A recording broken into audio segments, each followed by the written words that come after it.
attendance.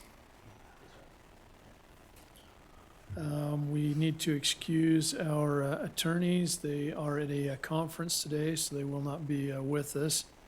So we may table a lot of items. We'll go ahead and begin with an invocation by Commissioner Hadfield. Our Pledge of Allegiance will be led by our auditor, Charlene Larson. Excuse me, and then we'll get started. Our Father in heaven, we're grateful for this day, for the opportunity which you have to be here. We're grateful for this county and the area that we get to live. We're grateful for the good people in it. Father, we're grateful for the hardworking men and women of this area that raise our crops and protect us and do the things to help our communities thrive and grow. Father, please bless us that we can get the moisture that we need this winter, that we might be able to have our crops for the following year and be able to take care of our families and the necessities of life. Please bless men and women who serve not only here locally in our law enforcement and fire, but also those who are abroad protecting our freedoms in other places. Please guard and protect them. And Father, we're grateful for the opportunity which we have to be able to plan and do things which will be for the betterment of our communities, and please help us as we make these decisions that we might be able to do so with thy blessing and thy spirit. We pray for these things in the name of thy Son, Jesus Christ. Amen. Amen.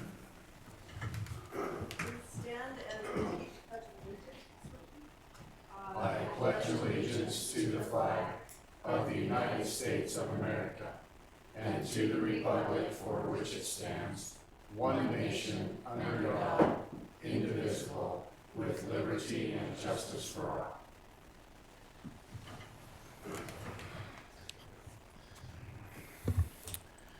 Thank you. Did you gentlemen receive a copy of the minutes from our October 5th meeting? I did. I'll make a motion that we approve the minutes from 10/5/2022. Second? We have a motion by Commissioner Summers and a second by Commissioner Hadfield. All in favor? Aye. Okay. Any prior items or things we need to review? Reports?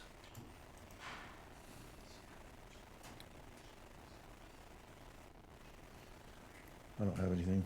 I was just going to talk about me and Darren Farman went on a little ride last week with, which engineering firm did we go with, Darren? Did he leave? Yeah, Jones and Associates. We're still working on a lot of the floodplain stuff that happened here a while back. So appreciate Darren, his willingness to keep moving all these things forward. We fixed a lot of them, but I think some of the bigger ones are coming through. So we spent a little time seeing where all the water's going to go, especially now with all the new houses and developments and things going on. So hopefully we'll have that ready to bring in front of us, hopefully by the first of the year, and you guys won't have to worry about it. So there you go. I hope we have some water to worry about. I hope we have water. Yeah, let's go with that. Okay. Very good. Any former agenda items, emergency management issues? Okay. Any questions on ARPA? Charlene, thanks for the latest report. Okay. All right. That brings us to the first item on the agenda concerning ARPA. Janelle.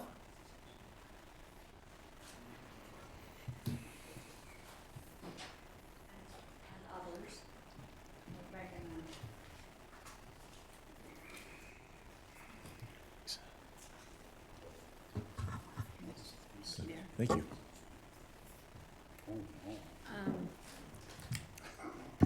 I have Megan from New Hope Crisis Center here too, and Monica Holdaway.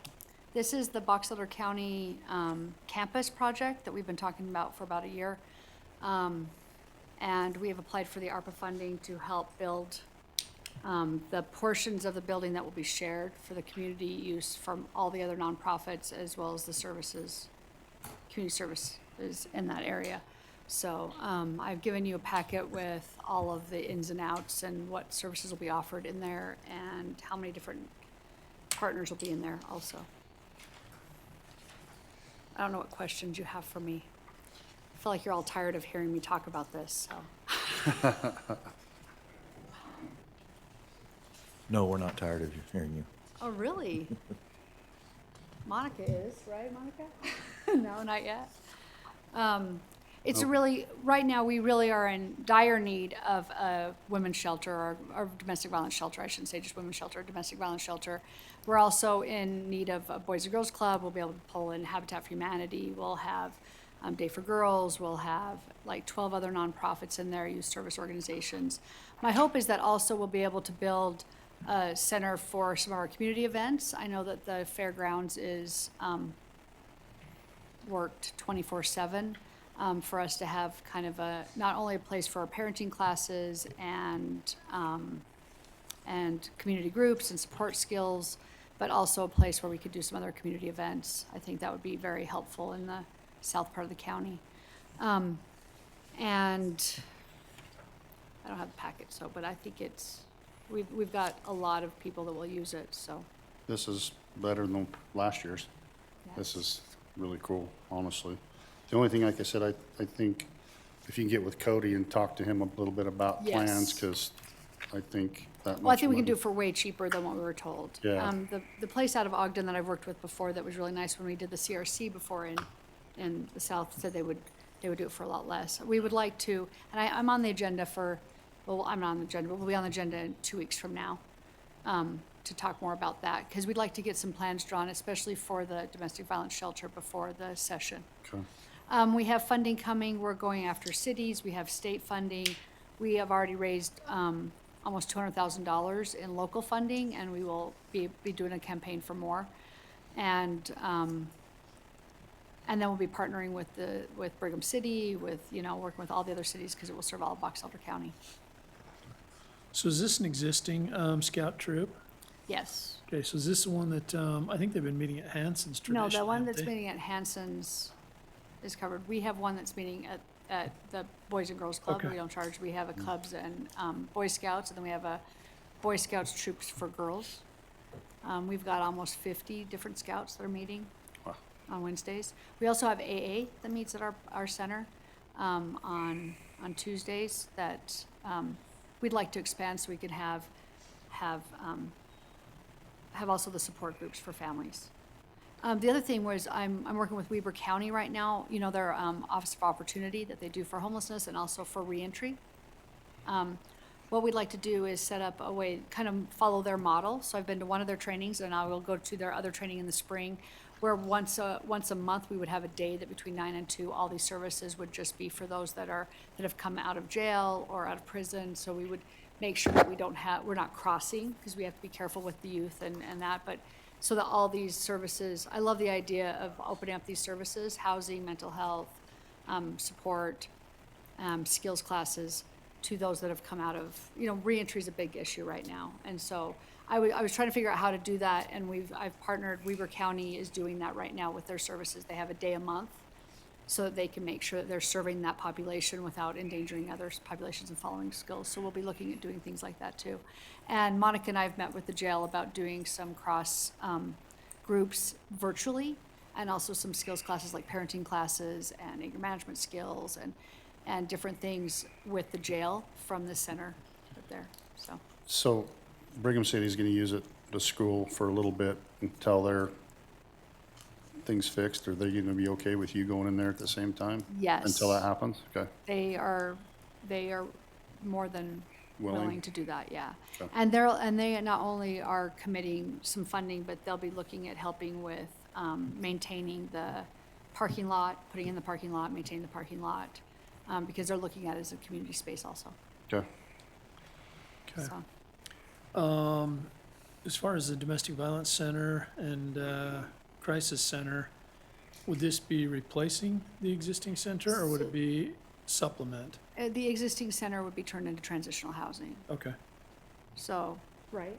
You're still on board with that, right? Which we need. Sorry, they've had transition, so I feel like Megan's just getting baptism by fire. Monica and I were running, and we just grabbed her and are pulling her behind us. But yes, and so the existing center would be turned into transitional housing, welcome to our world, Megan. Yeah. It happens a lot. which would be the first time we'd have transitional housing here, which would be Right. fantastic. Okay, Yeah. Okay. no, that makes sense. So it's kind of a 15 for one. You're asking for $1 million? We are. Okay. Okay. Well, that's some information to look over, you guys. Yeah, I know you guys ask all the time about the match, and you say you've got 200,000 in matching funds. That's already, and we haven't done a campaign yet. That's just in people in the community coming up and saying, But we that's want to not be part of including the that. stuff you've got from the state, so No, you and we probably have ought 2 to million from the state. bring all that together. And then we have 1 million, federal Yeah. that's gone through, that's made it through the Senate. We're the only, Utah project that made it through. Oh, And it's good. gone on to the Senate, and, we've been working with Mike Lee and Mitt Romney's staff. to And how back much, that and how too. much is Nucor's in-kind stuff gonna be? Nucor has said, well, right now, building is like Bitcoin. It goes back and forth really fast right now. Right. So but they have come to the table and said that they will build at cost. So I'd like for the big, because if we can build a full-size, I don't want to say it's full-size gym, because I don't want it to be a gym, but a full-size, simple, something similar to what you have out in the Fairgrounds. Fine Arts grounds. Multi-use? Yeah, multi-use. They've said that they will help come in and design and build for cost. And then I've been working with the existing companies to see if we can get a floor donated. And so, well, is Brigham City Rec interested in that too? well, Because I know Tremont uses the fairgrounds yeah. for some of their rec stuff, I know. but Well, what Brigham's we've talked long about time is- rented from the school district. is when I've talked to, are people gonna quote this? I'm nervous about Oh, it. yeah, We've had meetings about absolutely. it. We've had meetings about it. All We're right, gonna there's a try- need there, that's why I brought it There's a up. lot of expansion that's going on with the school districts, because they've just added on, I think, 4 new, sports. I don't know if you all know, there's 4 new sports that have been, sanctioned. And so I know the schools are having an issue, and so we'll look at what we can do to back and forth it, because, we want it to be able to be used for rec, of course, but we need it to be first and foremost for our families and community, and Yeah. so, but we'll find a nice in-between for that. Okay, And hopefully we'll be able to keep the multipurpose room that's there existing. I don't know, we haven't had an engineer go into the existing buildings. The buildings were built in pods, so there's actually 4 buildings that are Mountain View. So we don't know what we can keep and what we can't, and then stuff was built over the top, and I haven't had anybody go in and look. I mean, I can tell you with my social science degree how much I think can be kept, but if we can keep that multipurpose room and then have a gym on top of it, in theory, we'll have some pieces that we can use, and that would free up for recreation more. I know pickleball, I did say, no pickleball, but DJ said, He just if you lost wanna his pay the vote. bills, you bring the Yeah, I was gonna pickleballers he in. just lost his vote. I've there. already, I already have a religion, I just can't, no, I'm just joking. We joked about pickleball. There's plenty of places to Will play. you get a hold of Chris Locke and ask him, basically what cost is, and then the expansion, because that would go a long ways in saying. Exactly, well, Yeah. we They're met, gonna donate we that met much. in, I wanna say April of this year, and he committed to do everything at that cost. I'm just telling you, I need what it would be, Right, what they're gonna donate, Right, because that's what we need to put out there, is how much they're going to do also. and how much they're gonna do, yeah. Yeah, please. And so I just think that the issues we've had is just the cost of steel, the cost of building materials has varied so much, even month to month at this point. Day to day. Yeah. Yeah, Okay, So with the existing funding, do you anticipate that the amount that you have from the federal, the state appropriation that you're hoping will come through in this next session, and ARPA, do you anticipate that those 3 sources would be sufficient to cover the purchase, any potential changes, demolition, yes, and So- the build. any of the other that's coming in as far as, naming or donations? Is that primarily your furniture, fixtures, equipment, that kind of thing? Yeah, because once you build, you all know the this. shell. Yeah, once we build, there's so much cost after that. And even especially with the shelter piece and some of the specialized programs we have, there'll be extra for that. Flooring, walls, and also, we're working with Maze Technologies, also not only committed funding, but to help with security and some of that stuff, which would be a huge help, because we can take the existing buildings, and I think that's where I have some funds, just because like building costs from when we started this a year and a half ago to now. What we could build for the money actually cut in half, you know. But we have flexibility with the existing buildings for all of the other nonprofits. But when it comes to the shelter, my goal is to build the shelter correctly. We are not going to do something that's halfway done, that's not done well. We need to do it, we need to do it right. And so we'll make sure that's done, and then do what we can with the existing buildings, do what we can with New Corps' assistance to build, like a family piece in that middle. But the shelter piece has to be built. It has to be built well, And then the only other thing I for would, safety, right? will you get with the chief of Brigham City and Sheriff Potter when it comes to security? Oh, yes, Because that's one thing the school district lacked in this last couple buildings, that they needed to come out and reach out to these guys to make sure that 100%. it's secure and being able to do the things that they need to do to protect our kids and Well, everything else. and we've already reached out, so we're getting the existing plans of the last 3 shelters that were built in Utah from other organizations. And Good. so we've already contacted them to get copies of their plans so that we're looking at issues they've already had, what they've had Best to go in and practices. change. Yeah, Okay. so that we're not, and we can do that on a nationwide scale, but I think that the local piece and being able to go back and talk to these people that have built recently and say what did well and what didn't. And so we've already reached out to Safe Harbor, YCC, CAPSA, and hopefully they'll just give us their plans so we can have a base of what to start with. Cool. No, I think that's the best route. Local's always better because the building code is gonna be more similar. I mean, you'll see some things universal, but, state code will be closer, so. And Okay. Representative President Councilman Tom has been talked to. Okay. Yeah, he gets upset when I call him by all of his titles. But be seeing he's him on board. again. He's on board to help with this too from the beginning to make sure we're hitting all the codes for that. I'll be seeing him again today at 4:45. You want me to pass So, anything yeah, on to say- him? So, Janelle said hello to the Representative President, very good. Councilman Tom. Okay, no, this looks good. I just wanted to make sure, because this is very similar to what happened with the USU building as far as the funding opportunities and naming opportunities down the road, so. It's good info. I'd like to see like what Stan was saying. If you can Yeah. come back with those other numbers, that'd be helpful. I'll contact Chris today and see where we're at today. I think his big concern is saying this is how much it's worth right now, Sure. and then in 2 months, We have a range or a parameter at least. Yeah. That would Yeah, help. for sure. okay. Now, Janelle? worst case,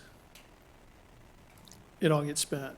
Best case, it doesn't. If there's $1 million that's appropriated in ARPA funds and the construction costs come in, lower, or the remodel cost, would you anticipate that would go towards furniture, fixtures, and equipment? Or would it, I would assume it would first go to transitional housing. Okay. And we'd make sure that project was done, okay, and then we could do the next step. all right. Thanks, Janelle.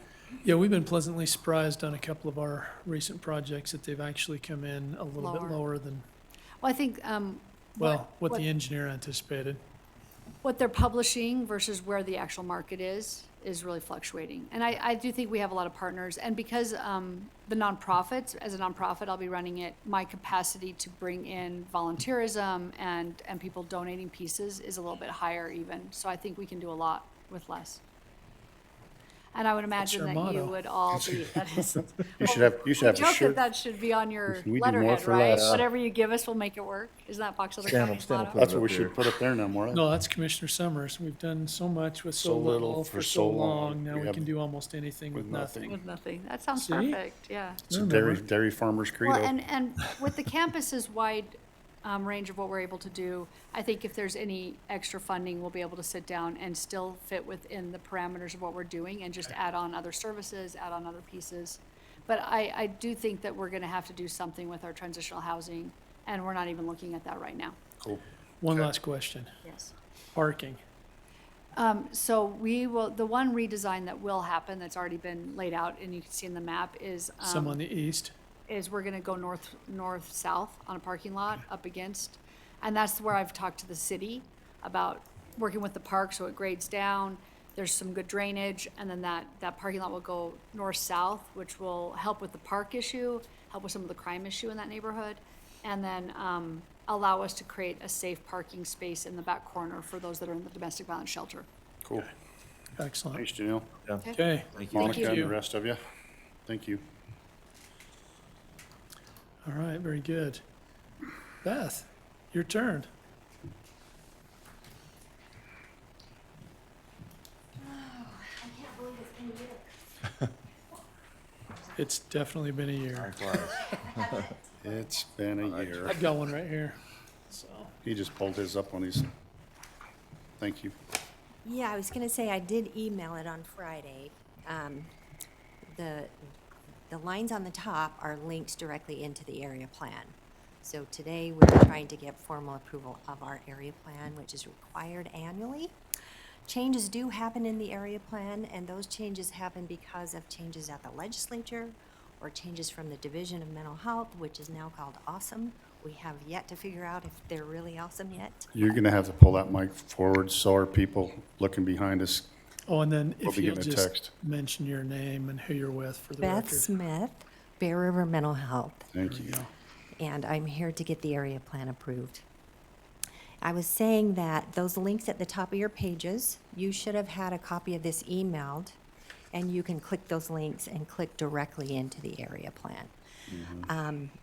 It's required annually that we review that and that we update that with any changes to our programming, and they also change the template annually, requiring us to address issues that might not necessarily be in the previous area plan. I tried to send that on early so that you can maybe click into it and do your reviewing in advance, but I am going to go over really quick some of the more significant changes that were made to this year's plan. The changes, if you open that document, are always in blue for the year, so if you want to just scan the blue, you're welcome to do that as well. One significant change we did this year was to hire a follow-up individual, somebody who goes in and follows up with clients who have been hospitalized. Now, sometimes individuals end up in the hospital who have never gone to a therapist previously. And we want to make sure that after that episode, they are hooked up with somebody who can help them ongoing so that we can try and alleviate that from happening again in the future. It's going very well. We had an individual doing that part-time. This is a full-time individual, and we do that with hospitals all along the Wasatch Front. So Box Elder generally uses IHC over in Logan for the behavioral health unit, but we also send individuals down the Wasatch Front, and we follow up with any of those hospitals. We've clarified what we do with individuals who are civilly committed. Seeking more family involvement and consent in their treatment. We try and make sure we have some transition planning for them, that they are assigned a case manager and medication services. We're finding that individuals sometimes who are civilly committed are a little bit resistive to treatment. And so we've identified in our electronic health record a better way of kind of tracking them so that when they come in, we can just wrap our services around them and do a better job with them. We reorganized our SMR program. That's our stabilization and mobile response. It's now just stabilization. Beth, I want to ask you real quick before you You move bet. on to that. So if they came in and there's a veteran, Yes. do you actually ask them about the veterans and push them towards the veteran services? Because Yes, we would do that. Okay. And we have an individual who is specifically assigned to look at funding and to look at where can we get this individual served based on their funding best. Okay, because we just spent some money with Bragg, so if you could get together with Roger and see where those two things would fit together, so we're Okay. not bumping each other around. Okay, I'm gonna grab my pen real Oh, I'm sure Jeff can text you or email you and tell you about that, but so I don't forget. they'll have a veteran service over there that we'll be able to send them to. We're hoping that this is gap funding for the next 2 years Oh, until their wow. funding comes through again, and they can make this a permanent program to help Oh, that's veterans. awesome. So, That's awesome. Okay. I'll touch on this a little bit later, but we're also doing so much more with unfunded, just people who don't have any way of paying and going Right, ahead and just thanks. providing those services. Okay, I wanted to say the SMR program is regardless of funding source. So if an individual comes in and they just don't fit any of our funding sources, we still serve them through the stabilization program. And that stabilization is for children and families. and that doesn't have any effect on capitation. No. You're good to do that. Yeah, absolutely. Well, it kind of dilutes our capitated money, but we have to kind of watch, and we've been able to kind of expand that. It's been nice to be able to do that. They incorporated the 988 crisis number. You probably see that on TV now. I'm hearing that they're handling 90% of those calls, or at least they're saying that they are, that come into the 988 number down in Salt Lake. The ones that they don't resolve, they transfer onto our MCOT team, and we deploy and deal with those crises. So we just got in line to take care of more of those calls, and we did, as opposed to most of the other centers across the state, see a slight increase in the number of calls coming in since the 988 number. I did notice you don't have a poster here. I should have brought one for you. It's a poster that just indicates if you need help, call 988, and I will maybe get one to you, Jeff, if That you would be want to great. get it up. Yeah, we could Yeah. put it up Bring out here and upstairs. bring Yeah, a couple, because we probably ought to put some down at the jail too. absolutely. I think And the jails roads. might be If we had- covered, but. If we had 3 or 4, that'd be great. Okay. All right. We also just identified better how we identify clients for peer support services, which are services by individuals who have lived experiences. We're expanding those services somewhat. It's difficult to find individuals to put in those positions, but we are making a marked effort to try and do a better job with that. Our unfunded, we had a 110% increase to services to the unfunded over the last year alone. And we just specified how we're pulling that off. And basically, you know, we look and we feel like, if not us, who else? And therefore we try and go ahead and serve them. We also try, when we take them on, to find grants that they might qualify for, or help them get qualified for Medicaid if they do qualify for Medicaid. We implemented an IPS service. That is an employment program for individuals who are struggling with mental illness, because we believe that employment is so key and critical in their recovery. We had an employment program all along. It's very expensive to do this, but we're trying to do it to Fidelity this go around. Non-mandated services, you'll see some changes in the area plan there. We are not funded for prevention. That goes to the health department. However, we've made a real marked effort to try and be out there as an organization. Through social media, we're paying for advertising, we're participating in local events that are happening out there, and again, getting posters out to try and get the word out. Participating in a lot of coalitions. And we're also, even though we don't receive funding, we're watching for some grants to help us participate better in prevention. We don't have staff who are paid to do that, and therefore it's hard to release staff to do that work. Our workforce, we talked a little bit about that. Like others, we struggled for a bit of time during the pandemic. I feel like with our therapists, we're in a much better place. We're a little bit overstaffed right now with therapists, and that's a good place to be. However, it's been a little bit hard to staff for our MCOT team, which is a 24/7 coverage. And those are generally at the bachelor's level, 24/7. They end That's up. mobile crisis outreach. Oh, Yeah. yes. I'm Good learning job. my I was going to ask that. You could see that rolling around in my brain, couldn't you? I'm learning my Yeah. acronyms. It's taking me a while. There's a ton of them in the mental health field, and I apologize for that. We did a lot to increase pay for therapists and the entire staff, just because, you know, out there at McDonald's, they were making more than our bachelor's level case managers. So we tried to focus on that, and we've done some work on that. We also had the ARPA funds that help us do some retention bonuses that have really helped to keep our staff with us. We modified our benefits package, changed a little bit in relation to our leaves. We no longer give sick leave. We put it all over in personal leave. We also took their staff development money and time, and we put the money on the bottom line of their paycheck. They don't have to request specific approval for staff development events. They just get it in their paycheck. And the time, they don't have to request that. That's just an automatic in their leave. We also took on double the number of students that we've had previously. It's a lot to take students on, but we felt like we needed to do our part to work on the workforce. So we have several over here in Box Elder County at the master's level, and we have some at the bachelor's level, and we have several over in Logan that are being supervised by our supervisors. So we're hoping, we also did a little agreement with each of them to entice them to stay with us after they complete their education process. And all of them signed the agreement. So come June, we hope to have a big handful of people we can choose from.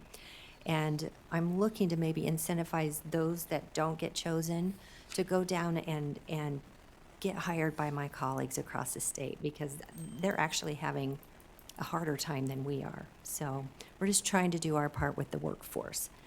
Currently, and this is not in our area plan, we're having our site visit in November. We will let them know that our goals are to work on housing. Jeff was at the last meeting, and we have some property over in Logan, and we're looking to put as many units as we can possibly fit on that property. Housing is the #1 issue reported by everyone working in the field, and we need it over in Cache County. You guys actually have more than double here what we have in Cache County, so we want to do it here too, and we hope to eventually do that. We're also advocating for a receiving center. I had a link here for you to watch the presentation that was made by a few of my colleagues at the DHS Legislative Interim Committee. It was a really good presentation by the division and by my colleagues on what a receiving center is. We're hoping to get the funding and some additional funding from payer sources. And Brock over in Cache County has indicated that Cache County might be allotting some of their opioid money to that project. We haven't heard for sure, but we're hoping that that is true. Was Because Brock Alder? yeah, Brock Alder with substance use. All right, really quick on the data. You can see from 20 to 21, we had a 13% increase in number served.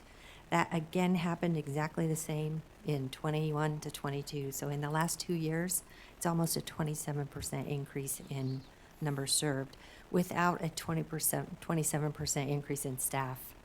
You know, our staff are working so hard. You can see that seriously emotionally disabled ratio. So the clients that we serve are those who are struggling probably the most in the community, and they require wraparound services, not just outpatient therapy, quite intensive services. Box elder of that total is about 36%. So you can take that and calculate it. So it's pretty similar to population. Yes, yes, that's what we're finding. You can see the referral source, mostly self and family and friend. We get a lot from the education system because we're in the education system. Our staff are there working. And we get a lot from the justice system because we're also in the jails, and we do a lot with mental health court and substance use courts. Gender, you can see it used to be closer to 50-50. It's kind of spreading a little bit. It's interesting to me. Payer source, we're predominantly Medicaid, but serving more and more non-Medicaid. I probably should have put a year look at that across the years. But you can see by the unfunded, we're 6%, but 110% increase in the unfunded. That's So it was only a little under 3% right, last year. right. One question I did have, this shows that 100% are rural. Yeah. So this comes from the division on their website. So if you went to that link here, there's also some data that you can look by center. So that I don't recreate the wheel, I just publish what the state publishes about me. Okay. And that's where this data comes from. Now, I I was- can drill down and get you more information. Yeah, I was just wondering if they considered the entire Tri-County area rural, or if they They considered. do. That's interesting. Yeah, so I I would was, have figured that Logan City would have been, yeah, they were category 3. I was a little nervous because of what they're looking at doing with receiving centers and MCOT pushing teams. it. But I got it clarified, they still consider us rural. All right. But yet, when I'm fighting with the rurals for money, they don't look at me that way, you know, and I keep going, I have a frontier. herbal. Yeah, I have box elder, and then I have cash, so it's kind of a little bit of everything. Satisfaction, 91% reported general satisfaction with us on the adult side. That's 538 responders on that. 81% of the parents of youth, there were 149 of those. It's hard being a parent these days, probably. 92% reported satisfaction with access to service and quality and appropriateness of service. So again, my staff are working really hard, and I think they're doing a pretty good job. I just need to make sure I express gratitude for Jeff. He's on my board. He's there every meeting. He's participative. I am forever grateful to Jeff, and I think we've twisted his arm. When he's done here, I hope he stays on my board as a community member, and I think he's agreed to that. So I've I'm received very. a couple of threats. And You so have? Yeah. By who? if I don't stay on. Oh, So, yes. So- I support that. But anyway, with that, if you haven't had time to review the area plan and you want more time to do that, that's fine. You can approve it at a different time, or if you feel like you can do that today. The only thing I was gonna ask you is that, and I don't know if you know, but Laura Gale, we have got her through Bragg also, when you talk about some of the grant process, if they don't have time. If you'd like to bring her in, she might have time to be able to help you, and she is Oh. amazing. Well, that would be fantastic. Yeah. I'm essentially the grant writer. And I going don't have forward into time. next year was creation of this CJCC that we're working out with, Yes, coordinating. That'll be a big part too that'll come into play. right. So I've assigned my clinical director, center-wide clinical director, to serve on that, at least initially, until we see kind of what exactly the role is, and then I can better assign maybe it's my attorney, maybe it's my, That's what we're all trying to do. We're trying to kind of get Right. the vision of exactly what it is that they're expecting of us. So right. we're slowly getting it together here. And that's what we were talking with Janelle about duplication of funds and efforts. We just want to make sure we're not doing the same thing in different places, so. That is so appreciated. I get so many calls. We're starting a coalition, we need a staff member. Yeah. Well, did you know? We already do that. Yeah, talk to these Exactly. people. How Let's can don't we- duplicate. Right. Yeah. Is this Trevor that did these 48 pages? He With a lot of oversaw assistance. it. Yeah, Yes. So give him a kudos. Oh, I will. No, he does a good job. I've had a chance to review this. One of my favorite things on here, honestly, is that there's a program manager that's specifically listed next to each of the inpatient or the objectives on here. And so there is accountability. People know who's in charge of things. So, Right. yeah, I like this. Yeah, we would need a motion if we wanted to act on this today. Well, I'll make a motion that we approve the Bear River Mental Health area plan. I'll second that motion. Okay, we have a motion by Commissioner Hadfield and a second by Commissioner Summers. All in favor? Aye. Thanks, Beth. Okay, Thank you. Thank you, Beth. thank you very much. See you next year. These guys can't say that, but I will. I can. Yeah, I actually, I think You will- I yep. can on that You gonna one. come with her? Well, maybe. I'll see Beth Bring next him year. with you next year. He just said he was coming. Thanks, Beth. Mayor, there he is. Knew I saw him come in.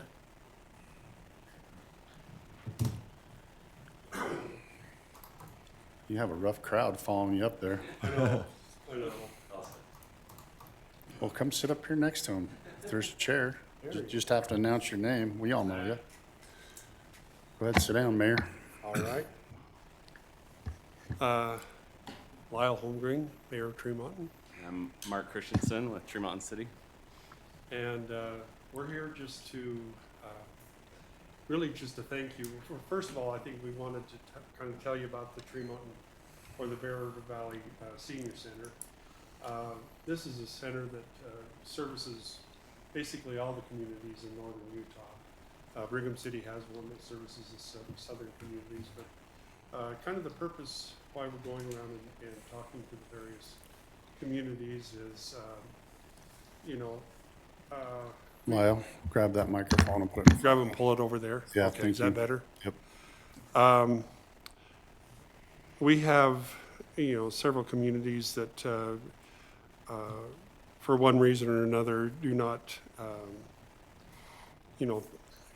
support the senior center. Yeah. To the tune of about about a $72,000 shortfall. Box Elder County is not one of those. We appreciate, and that really kind of the purpose for us to come here is to just thank you for your support of the Bear River Valley Senior Center. It's a great service for people that, you know, over the age of 65, and they, we've even got 60? Yeah.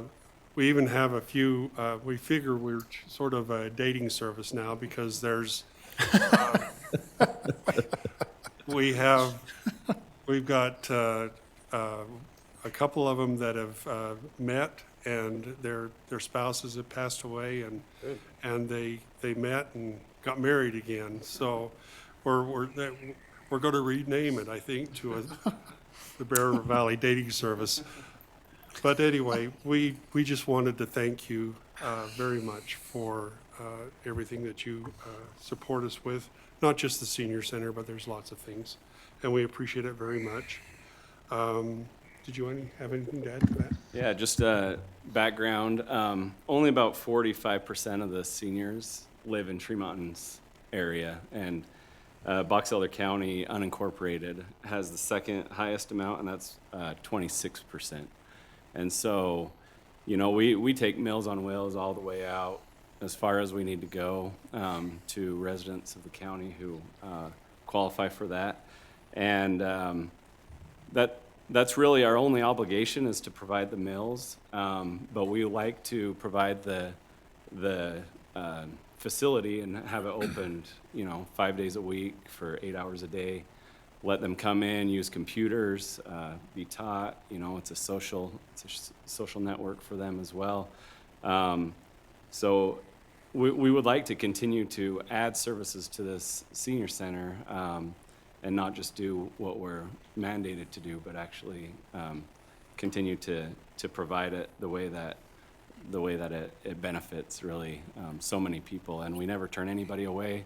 We don't force them to pay money. So the way that we can continue that is with continued support from our neighboring So out of that communities. 30% that's basically not covered, are you going to like Garland and Elwood and Honeyville and every place else? So, yeah, and so we're going around to all of the different communities and making our pitch. What we're finding is that they're very supportive.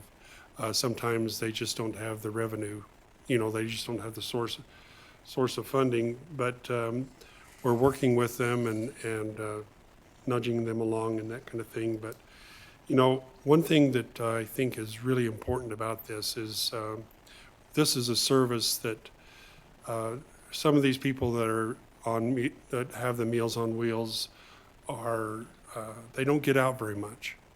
And this is not only just a way to bring them meals and the proper nutrition and everything else like that, but there's somebody there that's checking in on It's them. almost like a welfare check. Well, and they're checking in on several times a week, Yep. sort of a thing, and making sure they're okay and, you know, that kind of thing. So there's some real benefits from this and that kind of thing. So anyway, we just wanted to thank you.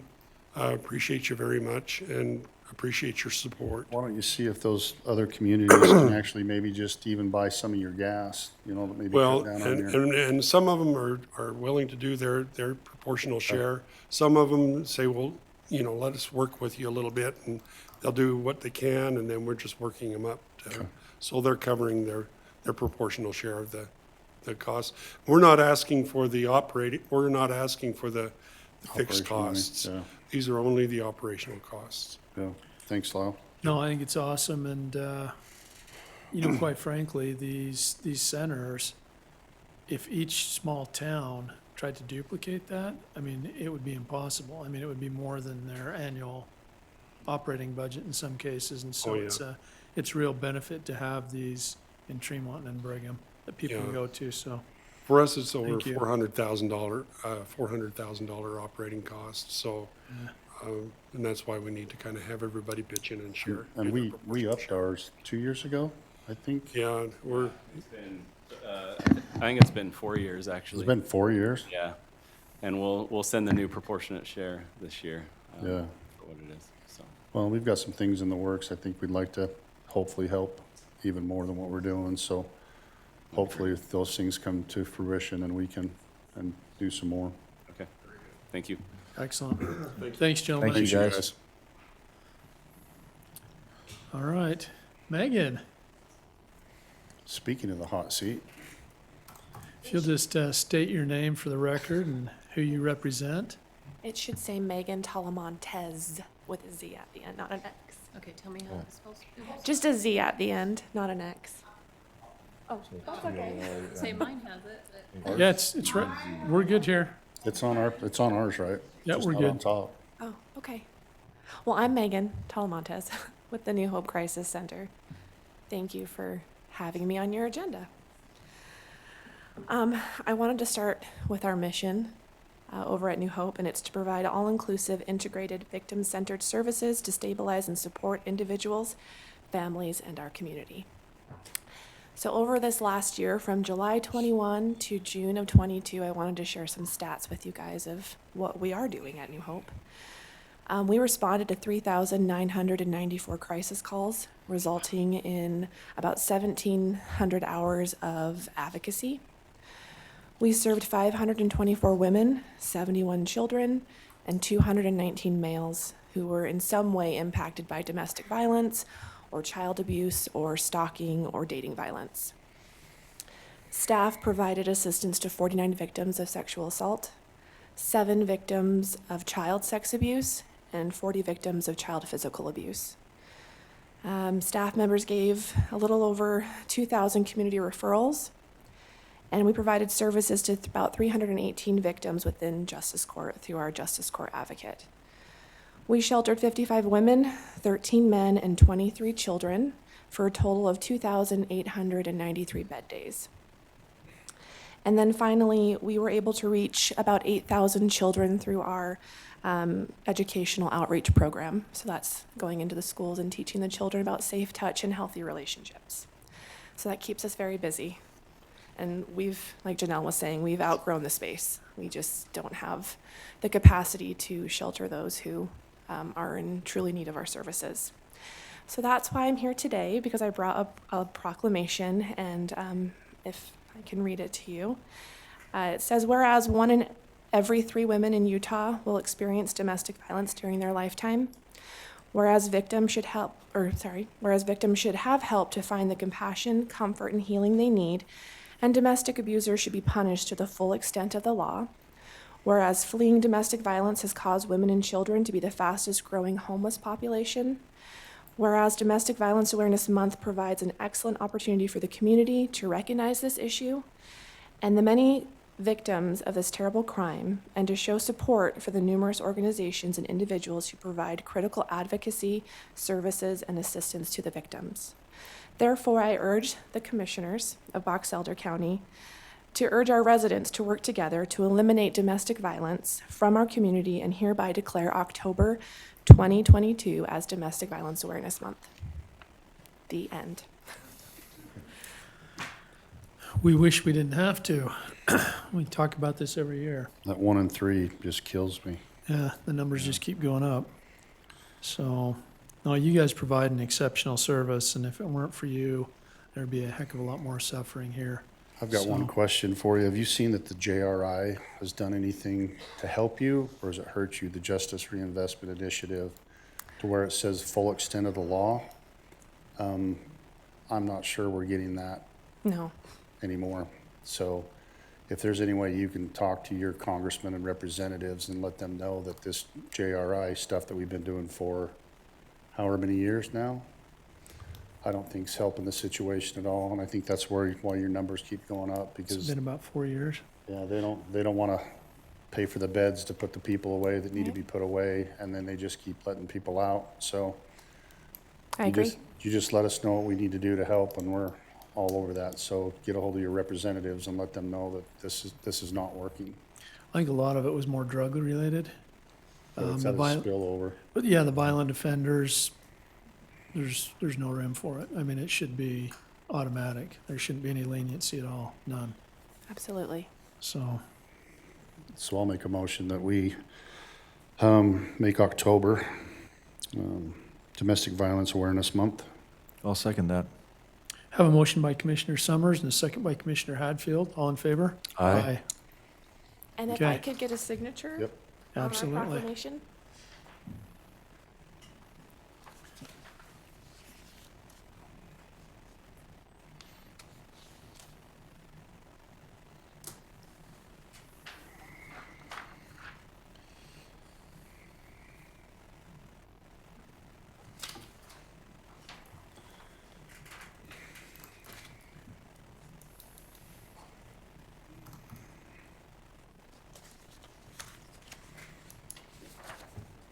Thank you guys for Thanks, coming. Megan. Thank you. Thank you, Appreciate guys. Appreciate all you guys' work.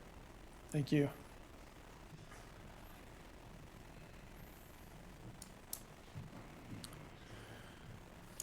All right, our next one is a request for a fire water line easement through county property, first east, first south.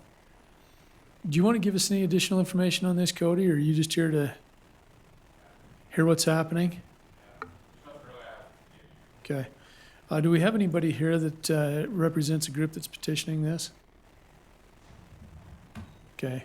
Was it David Walker? Okay. There was an email that came from Annie that talked specifically about this. Let me see if I can find it. Maybe.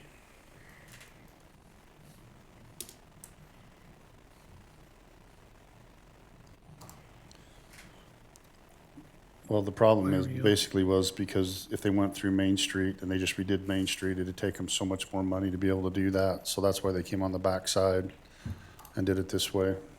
And we've talked about it, instead of going through one of the properties that would hurt some of the parking, some of the curbs, we decided to let them go through that driveway so it wouldn't affect as much. So, Yeah, we just need it says we need the commission to give us the go-ahead to officially move this request through the surplus property process. So it would basically go to the planning commission, so. you just need a motion to take I it think through the so. process. I mean, otherwise it's gonna have to tear up Main Street, so. Yeah.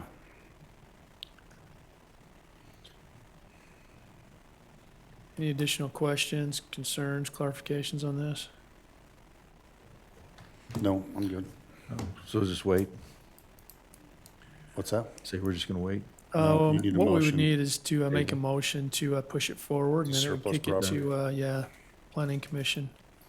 Okay, then I'll make the motion that we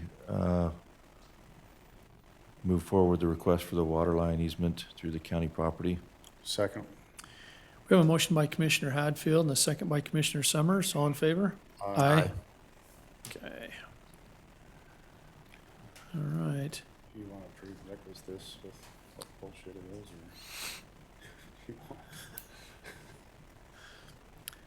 or? Commissioner Summers would like me to preface this. We are now required to hold a public hearing due to recent changes at the state level on road closures.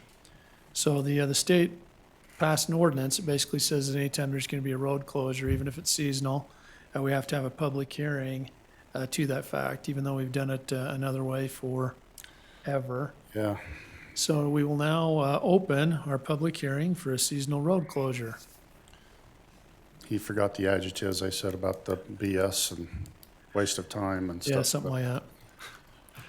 This is basically a seasonal road closure that we do each year, and there was also some information that came from our county's attorney's office. State requires this. We have to follow this process. They're temporary and only for inclement weather during the winter. And this one, I believe, is Rocky Dugway. And we just typically close it because there's really no way to keep the snow off of it and get through it anyway, so. You've got Dairy Valley Road, Willard Peak Road, Rocky Dugway Road, and Short Divide Road. So there's four. And we used to do this with just a phone call. Somebody would call and say, hey, we can't get up there and do anything. We're gonna lock the gates. And we'd say, okay, let everybody know. So, and then they go around them anyway. Okay, so we have, the public hearing is now open. If anybody would like to speak specifically to the seasonal road closure of these, is there four? State mandated. Except there's 1, 2, before, yeah. If anybody would like to speak specifically to the seasonal road closure for these 4 different roads, you can come up at this time.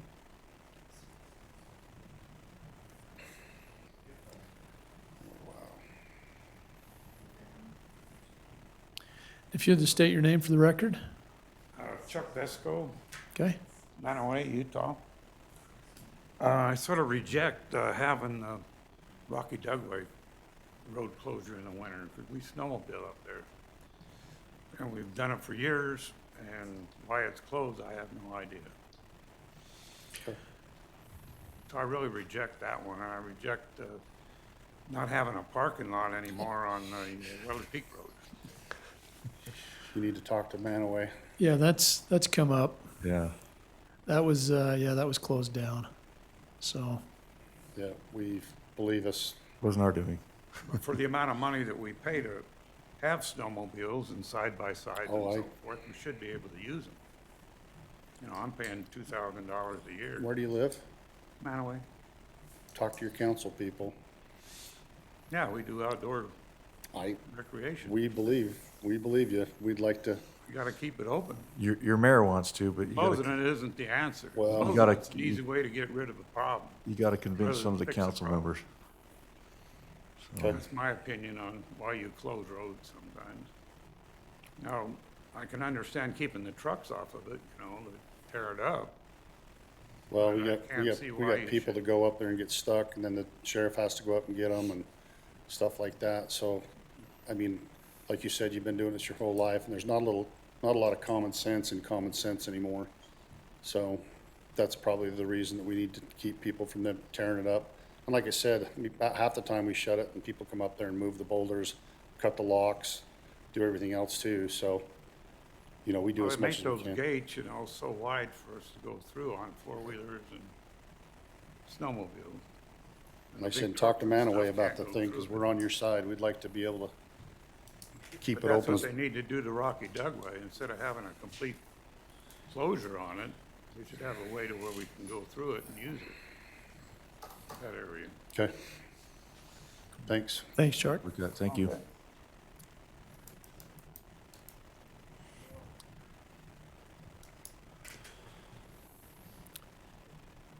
Any other comments? Oh, it's like testimony meeting. Well, when the spirit moves you. If you'll just state your name for the record, okay? It's about Willard Peak Road. I am the last house on Willard Peak Road, The Apple place? right above the apples. Oh, there you go. I'm not against closing that gate. Somebody has got to do with something with parking. Y'all built a nice cutout right before the gate, but people can't get up there because of snow removal. Half the time I can't get to the driveway because of lack of snow removal, and I'm on the asphalt. And we're not in the city, we're in the county. I've been many times to go get my wife on a snowmobile so she can get to the house. Somebody's got to do something about snow removal so people can get at least to where you've made it pull out, up to the gate. I think that's pretty well said. Yeah. I'm the one they come to. The sheriff doesn't come up there. Oh, yeah, it's the first house. When I'm they, the one when they that run goes off the down road. and ask if I've gone through a ton of shovels, okay, and I'm a nice guy. Choose not to tell them no, walk home. So I get my truck and I go try to help. Sometimes it's a tow truck Yeah. and it's beyond my control. Somebody's got to remove snow. Will you make sure you talk to Darren that's Yeah. over there in the corner listening? See, And make sure that Darren's that, back there in the corner, so.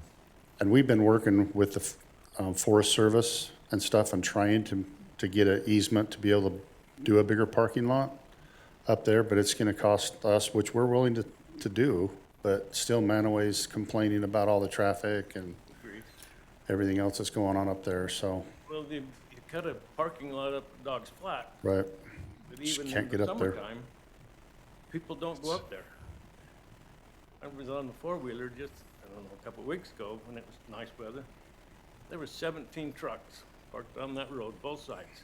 There was emergency up there, you not can get up because people won't go up to docks. And that's all county. Well, Forest Service is involved, county's involved. Okay. So, That's a problem we have. So, Aaron's the big I tall guy in appreciate the that corner. input. right in the corner. Right in the corner. He's the one smiling, going, oh crap. Thank you.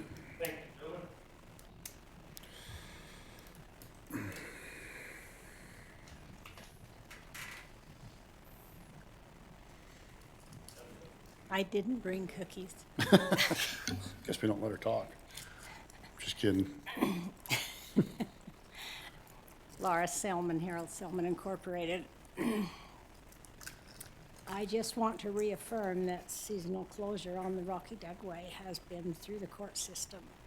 And there is rules and Will you regulations. pull that microphone down? They can't hear you. And on there the- is there you rules go. and regulations on that road, and also private property rights. So just so you remember our episode that we went through many years ago. And I appreciate you guys more than you know. We have become very good friends, and I appreciate your kindnesses and also your help, and I do request you help me next year. So, Thank you.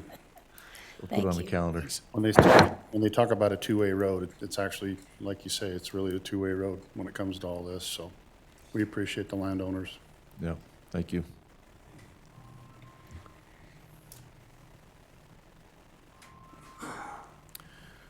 Okay, any other comments relating to the seasonal road closures?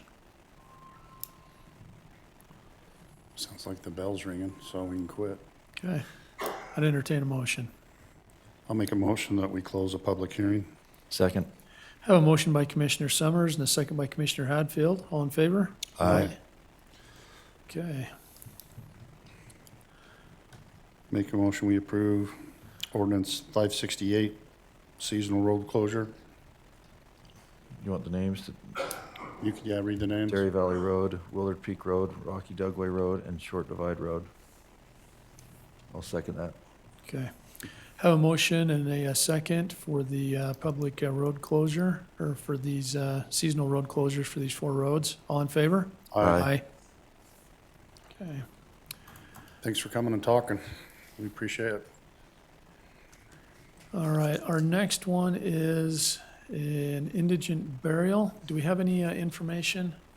That was the gentleman that was through,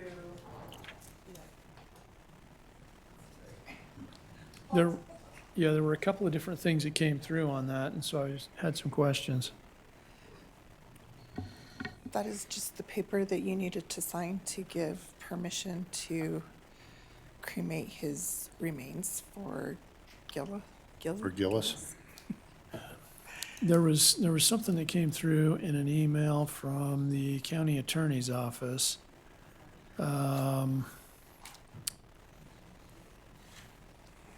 Did you receive any correspondence, Marla, where somebody was asking for reimbursement besides the funeral home? I got a call from someone, I don't know if this is the same one, that it was a family member who paid for something, Right, and then they wanted to be reimbursed for it. okay. The problem that we have there I don't know is, if this is the same circumstance. yeah, the ordinance and rules established in the resolution only support reimbursing funeral homes for cremation and only for a set amount. If there are family members able to assist in the cost of burial, the ordinance generally does not find them to be indigent or qualify for assistance. So by definition, if they have family members that can assist in the burial or the cremation, by definition, they are not indigent because there is financial means. So if this is coming from the funeral home that's actually performed the service and it is under our max authorized amount, we can approve that. But if it's coming from a family member asking for a reimbursement, we can't. This, from what I know, because I haven't heard any of that communication, the last communication I had was, you just needed to sign that paper, and you wanted it to go to commission meeting before you Okay. sign that paper, but they said they couldn't keep the body for Right. that long, and you're like, go ahead, and Okay. so I'm just So this is following just up with. ratifying it. Yes. Yeah, so this is ratifying a payment for directly going to the funeral home, There's no, the I've mortuary, not received a bill yet. This Okay. was just the authorization. Okay. authorization, yeah. Okay. Yeah, I think we're okay on that. If somebody does want to talk to us about that, I mean, I guess that they could come and they could visit with us, but there's absolutely nothing we can do because they don't fall under the definition of indigent. I mean, it's a violation of our ordinance. I don't know the name of the person or anything, so I Okay. don't know if this is a different scenario or All right. what. So it is Gillis? Yes, and it was just, yeah, I haven't received a bill, no payment. It was just permission to Okay. take care of his remains. Because they couldn't hold him over till this meeting. Right. Okay. All right. I'd entertain a motion. Just need to approve the, I'll make a motion, we approve the, The form is called cremation and disposition authorization. There you go. okay. You want me to So- just So type that moved. for you? Since I stuttered a little, So we're approving the form? No. the signature on the Okay, form. we're approving the signature on the form of what? Cremation and Cremation. disposition authorization. Okay, what she said. Second. very good. We have a motion by Commissioner Hadfield and a second by Commissioner Summers. All in favor? Aye. Okay. Thanks, ladies. Thanks, Clear Mark. as mud. All right. Jen.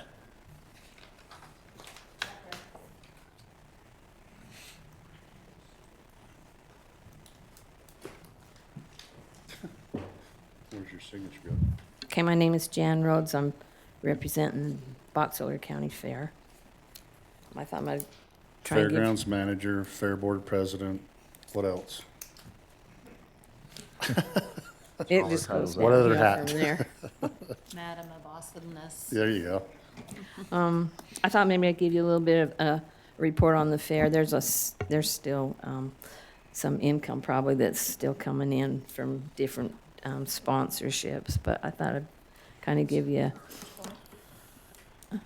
some of the results. So the rodeo was sold out Thursday, Friday, Saturday. Wednesday, there was still seats available. We had a lot more sponsors for the rodeo this year than we've had other years. The rodeo come in at $206,670. That's with the tax that we have to pay the state taken out so far. We had no ambulance emergencies. Tiffany's report that she sent out, it's a first aid report. It was just Band-Aids, Benadryl, ice pack, sunscreen. A couple people giving them rides to their car, which I think's a great thing.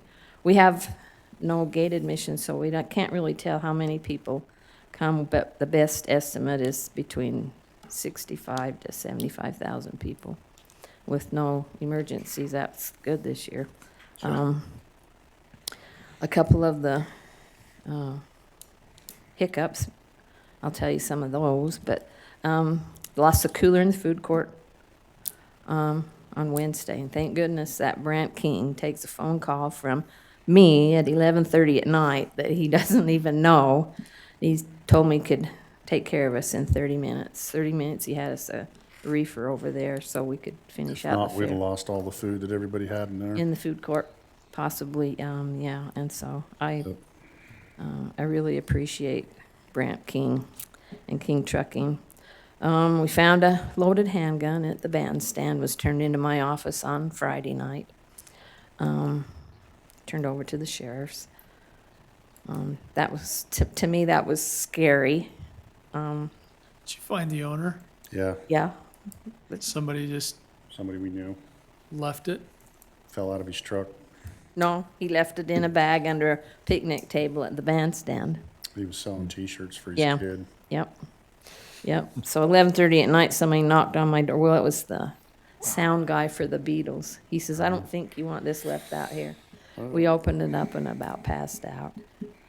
Let's see. Small animal barn. We had 2 rabbits that were exhibited that died, and one went home sick. So we got to look into the air circulation in the small animal barn now. I think that can be solved pretty easy. I have had a call from the Utah Department of Health and Services. They're regarding possible salmonella and E. coli that they're checking into. So they called to find out how the fair is ran. So nothing bad yet, just an idea how the fair runs. We had in the livestock department, we had 735 exhibitors this year. The livestock auction come in at a total of 2.2 million, and 94% of that money has been collected as of this Monday. Wow. So they're doing really, really, really good there. Oh, one other hiccup was when we lost Chrissy. We all feel bad about that. I do. I really feel bad about that. And we're glad you're back on the mend. We had more people riding the shuttle this year. Each night it increased. I have a few ideas that maybe we put some of those TP advertisement things, they call them Sinacades, uptown earlier in the month so that people know that we have a shuttle. It's been on the sign. But it's turned into, I think, a good thing if we just keep going. I think more people will take advantage of that.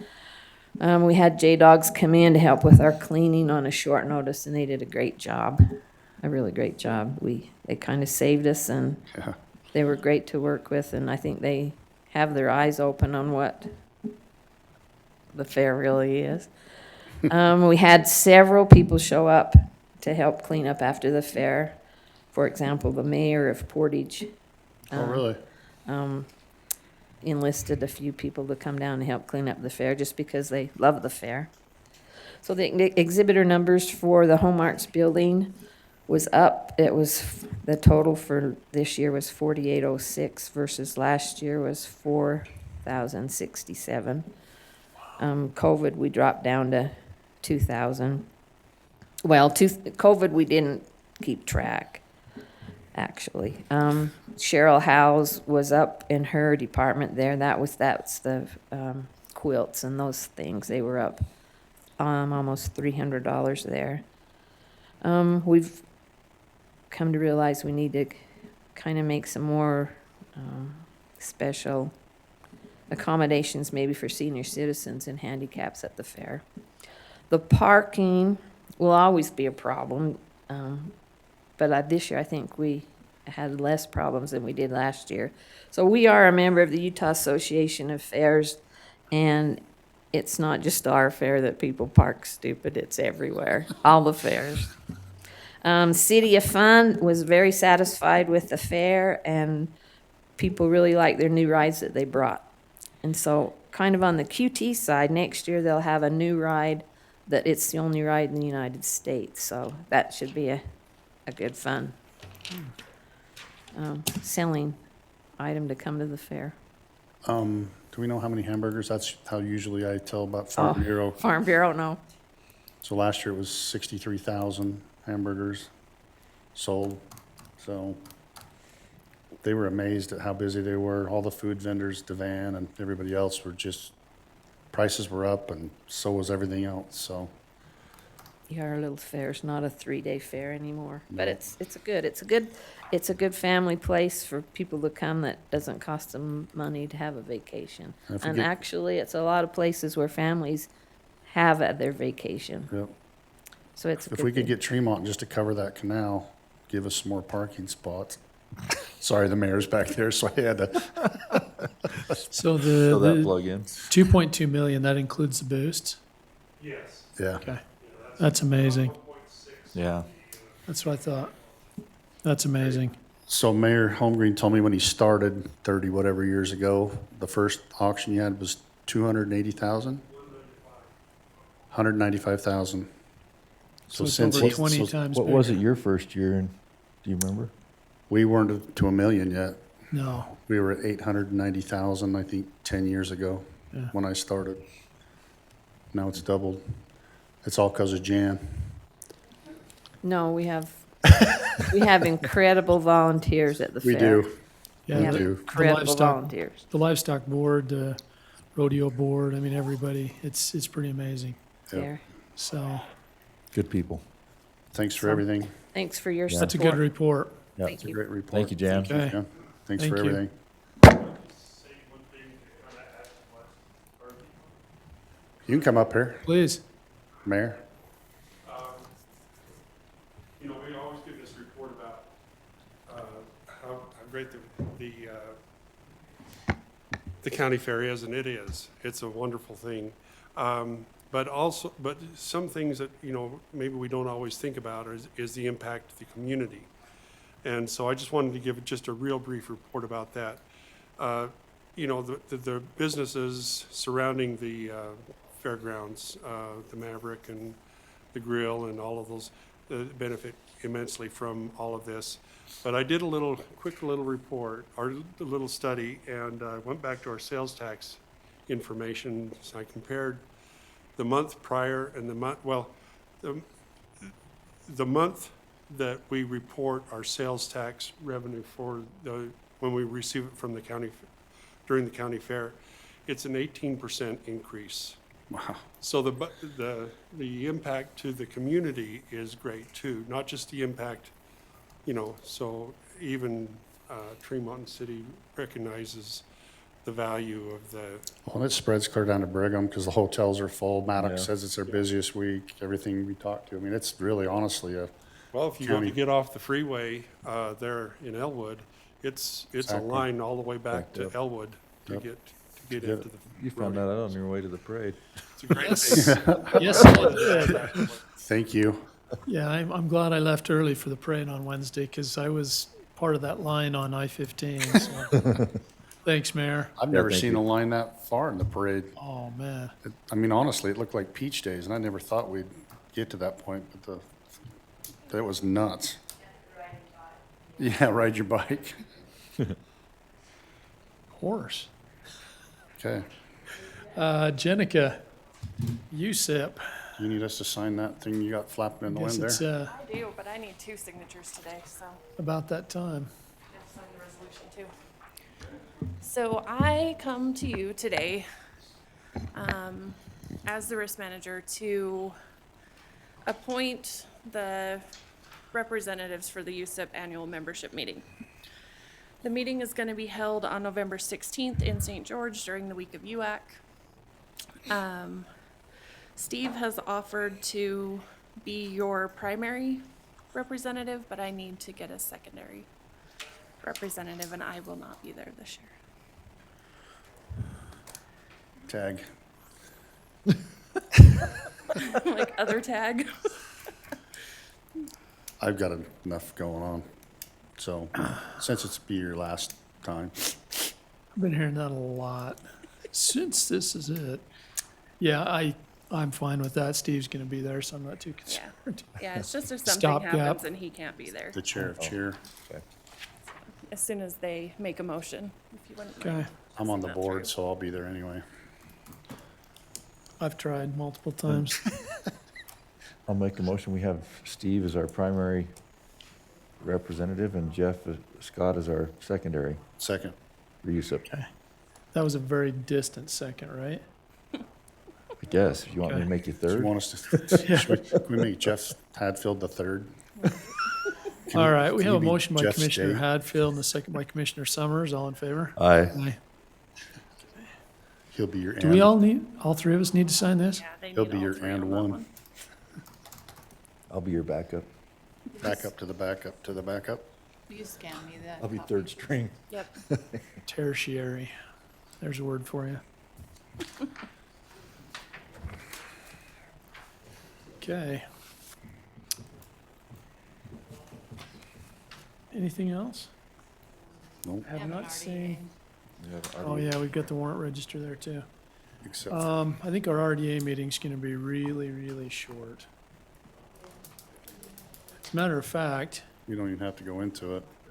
the Just table it. contract that we were going to review, Annie sent an email and said that we can't renew the contract because technically it's already expired, and so we would need to have a new one in place.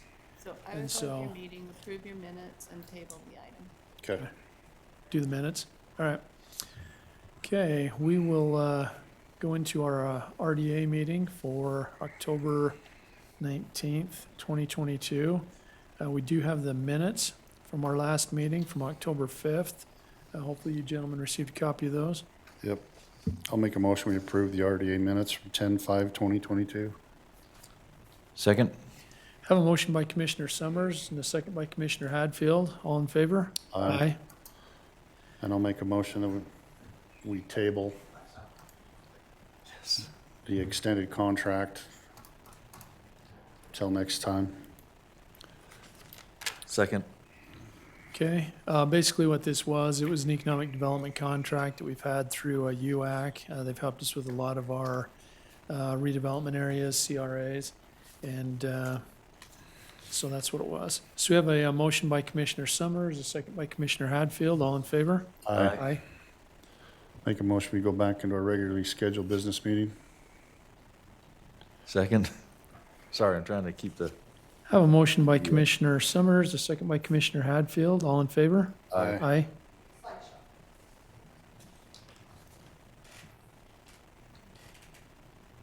You got done before you could find the screen.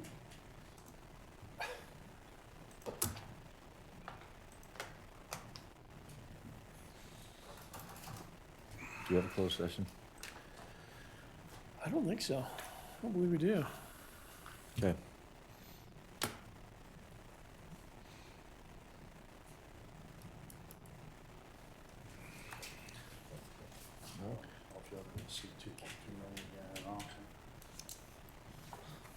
I'll make a motion that we adjourn. I'll second that motion as soon as I sign this, I think, last one, or was there just two? Just two. Oh, I'll second that motion. Okay, motion is second to adjourn. All in favor? Aye.